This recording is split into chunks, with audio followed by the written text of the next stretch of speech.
नमस्ते। आज की वीडियो में हम अपने आसपास के साधारण अनुभवों को देखकर अकर्ता भाव को सुदृढ़ करने का प्रयास करेंगे। सबसे पहला तरीका तो यह है कि आप आत्मज्ञान में स्थापित रहिए, अर्थात आप अपने वास्तविक स्वरूप को याद कीजिए। आप केवल दृष्टा हैं।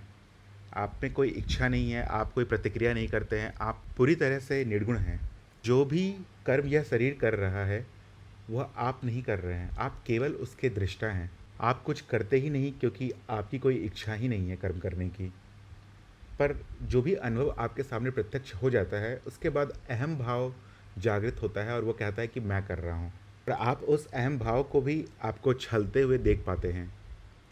यह शरीर अपनी रचना बरकरार रखने के लिए एक स्वचालित यंत्र की तरह निरंतर कुछ न कुछ करते रहता है और आप केवल उसके दृष्टा रहते हैं।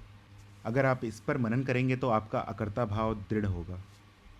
इसी तरह से आप एक प्रयोग भी कर सकते हैं अकर्ता भाव को दृढ़ करने के लिए। जैसे कि आप किसी भी अपने मित्र या प्रियजन को फ़ोन कॉल करें और पूरे साक्षी भाव में रहें और किसी भी सहज विषय पे उनसे वार्तालाप करने का प्रयास करें। आप देखेंगे कि आप अपने प्रियजन से जब वार्तालाप कर रहे हैं तो जो भी शब्द आप इस्तेमाल कर रहे हैं बात करने के लिए, उनमें से कोई भी शब्द आप सोच कर नहीं बोल रहे होंगे। यह शब्द अपने आप ही आपके मुंह से निकल रहे होंगे।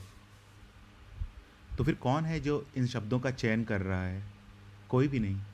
आप दृष्टा हैं और यह मनोशरीर यंत्र स्वचालित होकर बातचीत कर रहा है। आप देख पाएंगे यहाँ पर कि कर्ता है ही नहीं। इसी तरह से जब यह मनोशरीर यंत्र किसी खतरे में होता है तो वह बहुत सारे कर्म करता है और इन कर्मों का निर्णय लेने वाला कभी दिखता नहीं है। जैसे कि अगर आप गलती से गर्म तवे को छू लें तो आपका हाथ स्वतः ही पीछे हट जाता है, बिना कोई निर्णय लिए, बिना बुद्धि का इस्तेमाल किए।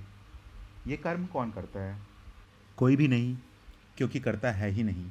इसी तरह से आपको आपके दिनचर्या में बहुत सारे अति साधारण अनुभव दिखेंगे जहाँ पर कर्ता होगा ही नहीं, और आप इन्हीं अनुभवों पर विश्लेषण करके अकर्ता भाव को दृढ़ कर सकते हैं। आशा करता हूँ कि आज का वीडियो आपके लिए लाभदायक रहा होगा। नमस्ते।